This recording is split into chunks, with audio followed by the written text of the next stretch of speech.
Hello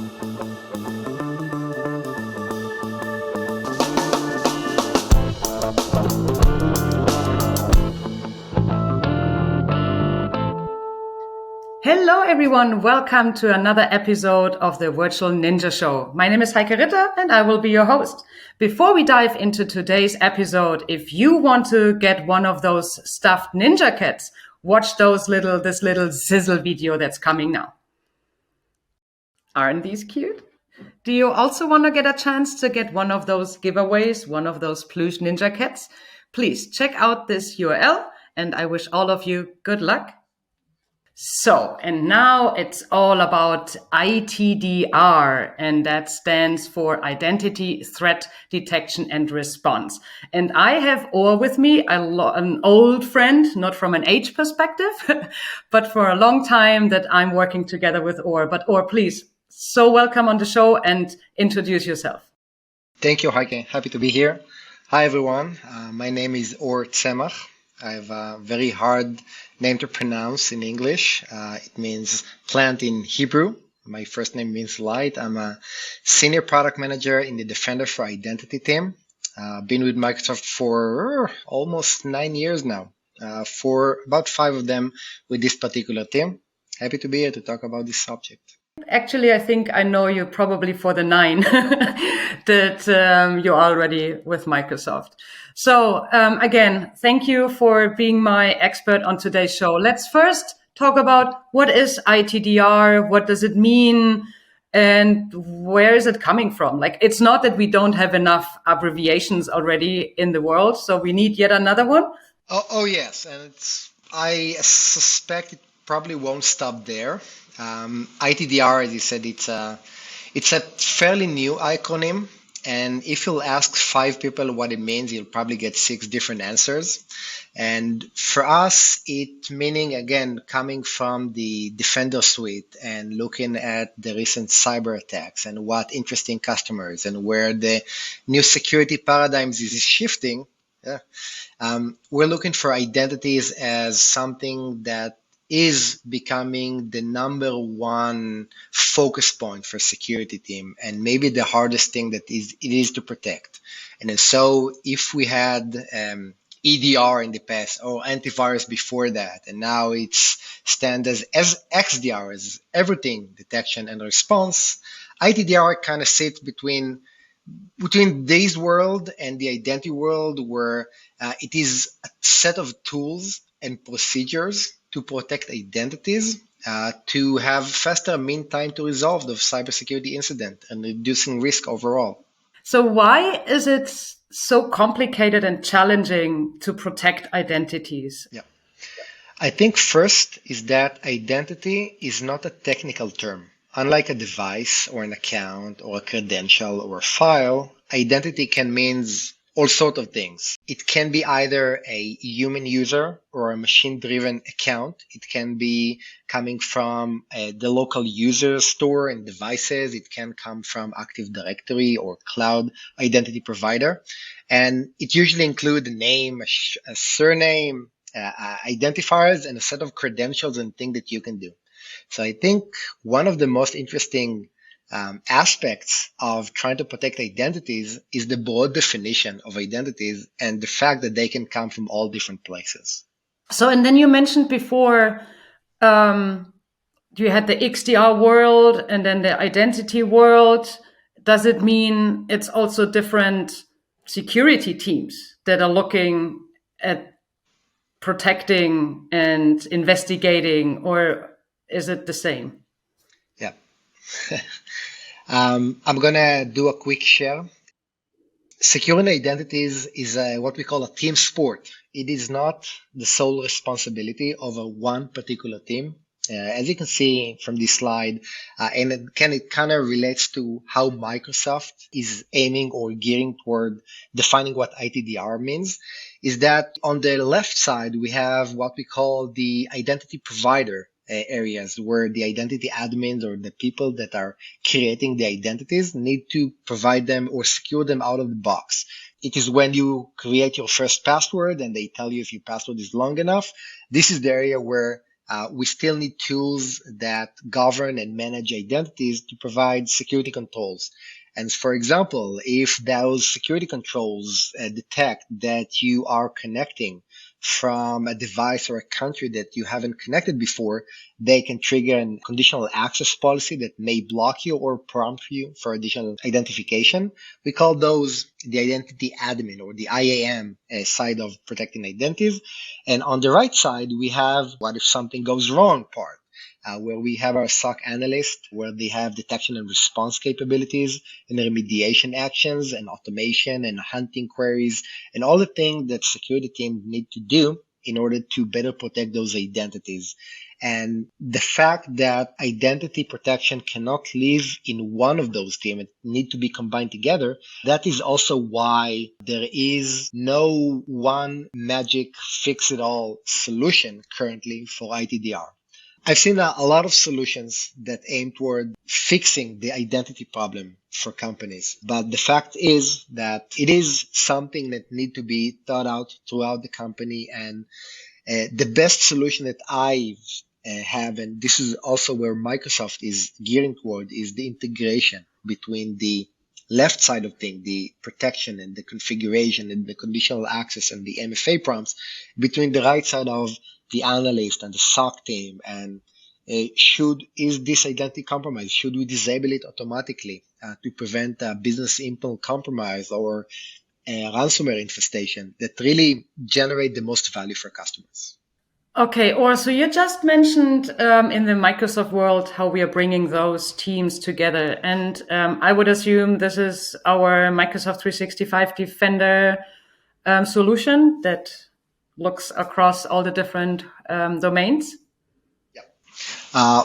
Part of my responsibilities within the Defender for Identity group, which by the way, Defender for Identity is a product by itself. It's an on-premise sensor that you deploy on your on-premise identity infrastructure. It generates alerts and activities and integrate with other Defender Suite products in order to provide SOC team with what they need to do in order to react, including automatic remediation actions, which are really, really cool.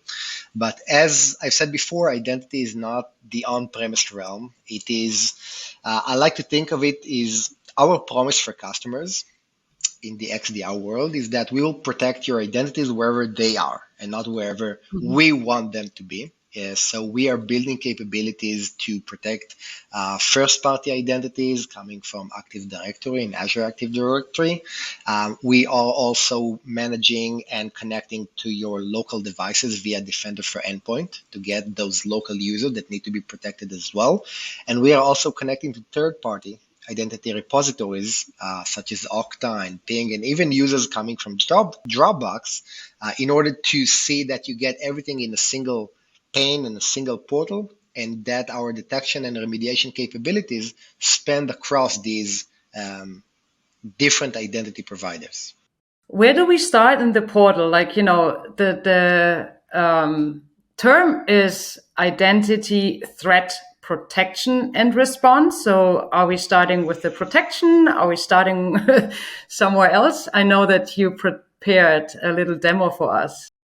I'm sure you've seen this portal before, but if you haven't, this is the main portal for all the Microsoft 365 Defender component. Defender for Identity has recently completed its convergence into this portal, and we already have started redirecting customers from our classic experience or dedicated Defender for Identity portal into this one. In this portal, you can see as I said, identity is already baked in this, so I'm going to show you a few areas in the portal that kind of tells the ITDR story. Naturally, it all usually starts with understanding which identities you have. And we have an identities section built into the portal under the asset where you can browse all of your detected identities that are coming from a multitude of applications. In this case, we have our Defender product connecting to Defender for CloudOps for multiple first and third party application, all of which are generating identities, including Active Directory itself, to be browsed from a single place.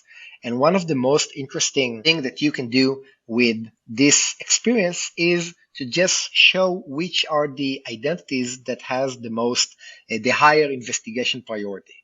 Investigation priority is what we call our UEBA engine, which calculate alerts and activities that cross a certain abnormality threshold.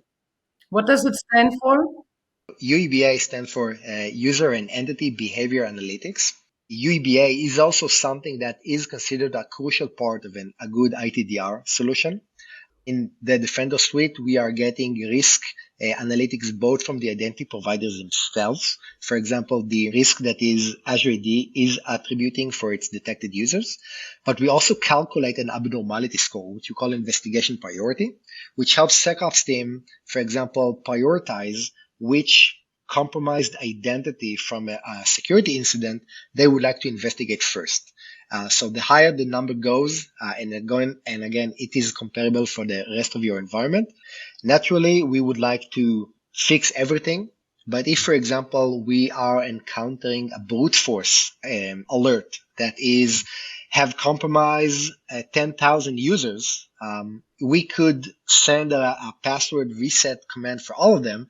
But if we would like to investigate further, we have a tier 3 SOC that can go deep into what this identity is doing, having an investigation priority score to prioritize which one do you want to tackle first and which pose the more serious threat to your environment is a great thing that customers love. So, and how do you get to that number? Well, like there's a 201. What does that mean? So I will go into the specific identity page in order to get more information. So again, we're not even inside of a security incident, but we are already generating a ton of interesting information for the SOC team to do what we call proactive hunting. It is a common practice around SOC, not just to wait for alerts, but to go and look for specific or suspicious identities in their environment and see what is going on. Why is Microsoft flagging this particular user? So in this particular user page, we can see that a partner, which is a VIP user coming from Microsoft, this information is coming from the identity providers, is involved in 133 alerts over one incident, which again, it is a great feature demonstration of what we have in the M365, where we are able to correlate these hundreds of alerts into a single incident that SOC team can then analyze. But underneath it, we have the investigation priority score and the identity risk score coming from Azure AD in this case to really get more context. So we can see that, for example, this score, which by the way comprises of risk activities of plus the number of alerts that are relevant. And we can also see if this particular score is considered high and if it's compared to your organization, it's the most abnormal user that you have. And it has been for the last 13 days straight. Wow. So we also can see a trend about this user. I'm wondering what the SOC team is doing in this demo tenant. Nothing. Well, they should have closed the case already. Just fun fact. It might not be a case. It might be that this user is head of IT and it's doing things that, again, it might look abnormally for the rest of the team, but it's really giving the SOC team more context to play with and more information to make an informed decision. And in the end, we're all here to reduce risk. So all of this information contributes to a more efficient SOC team. And if you'd like to dig further, you can see all the activities and the reasoning behind what is contributed for this score. So in this example, this user has connected from a first-time ISP, in this case, a Taiwan Mobile. This information is coming from the Defender for CloudOps connector that the customer has deployed. And again, the more connector and the more workload that you deploy, the richer that this information gets. And this information can come from multiple of cloud apps and also from your on-premise environment if you have deployed the Defender for Identity sensor. And it really gives an interesting information, by the way, including failed logon activities. All these +5, sometimes there's a +5, sometimes there's nothing in front of it. What is that?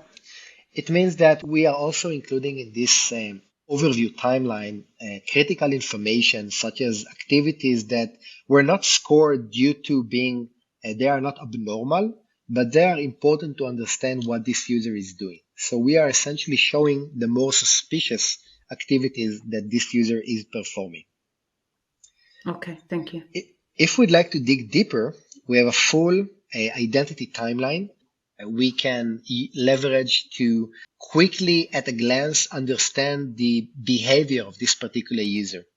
And this timeline include again activities and application. And again, going down, we could browse for any particular application that is generating alert. We can see how this user is performing in Power BI, and we could have the SOC team dig deeper into what this particular user is doing. And again, we always have the option of going into advanced hunting section and running queries to get this information. But time is of the essence for most security team. So we are aiming toward providing the most critical information up front. Okay, or now that we looked at the timeline and the high number with all the alerts, do we want to drill down into a specific incident and have a little closer look? Yeah. ITDR is baked into essentially all the part of this portal where security teams go in to handle security investigation. What I also wanted to show is a few other areas where we have identity related value, and one of them is the incident view. And I'm gonna quickly select one of the most interesting incident that we've seen in here, and just clicking on the incident and viewing all the related artifacts, we can see that we have identities being kind of the glue that correlates different part of an incident and different part of alert. Oftentimes, the same identity can be used to compromise a few set of machine and networks. And in M365 Defender, we are able, because we get the whole picture, we are able to see the incident as it evolved. And this incident also include a set of users that, again, can come from the multiple work we've deployed. For example, we're seeing local users coming from Defender for endpoint, such as the system account or the local system. And we are also able to see a user that synced to Azure AD and hence get an investigation priority score, as we've seen before, and get more information about them. And this is also enable us to go a bit deeper into the specific identities. And if we decide that we need to take action, for example, this is a very high privilege identity in our environment that we need to protect immediately, Microsoft 365 Defender is also enable us to take action such as disabling the user or forcing password reset, or even confirming that this user is compromised, generating the conditional access associated with the high-risk user to kick in. And these actions, although taken manually, can be taken throughout the portal, some of them using custom detection coming from the advanced hunting capabilities, and some of them completely automatic by using the auto IR capabilities of the portal. So we're really bringing the whole between fully automatic and manual remediation capabilities into the portal. And again, you don't need to see which product you have deployed. It automatically combines all the different activities and action that you can take that are configured for your environment and that you have permission to run into a single place. To me, this is what ITDR means. It means that you have capabilities built into the tool that you already use to take action and remediate identity-based risk and security incidents. You talked about conditional access, and I know from the Defender for Endpoint world, if a device had a high risk score, you could basically say, like, my baseline is whatever. And if the device is not compliant with a risk score of low or medium, it's already automatically preventing the device from accessing. I would assume this is very similar to the user, right? It is, with, again, small nuances. So in this case, for example, you can see that this user has no associated risk coming from Azure AD identity protection. But what we can do, and again, this is an action that the Azure AD team is exposing through this portal, is the fact that we can confirm user is compromised, automatically turning their risk level into high. And we have conditional access policies such as for the next logon that this user perform, you must log on using a second factor authentication or force you to use MFA, which oftentimes is enough to block a particular malicious actor access to this particular identity. But the fact that you can influence the risk level that you already have is also something that we find very interesting. So, thank you so much for being my expert on today's show. And I'm pretty sure, that I will invite you again going forward, because I know, as you said, there is a lot of investments happening, and we might want to have a second look on additional capabilities that have been added over time. So again, thank you so much. Thanks, audience, for watching, for all your questions during the show, and I hope to see you soon when we are hitting off with the next episode. Have a good one. Before you go, don't forget about those plush ninja cats. Check out the link, and I wish everyone good luck.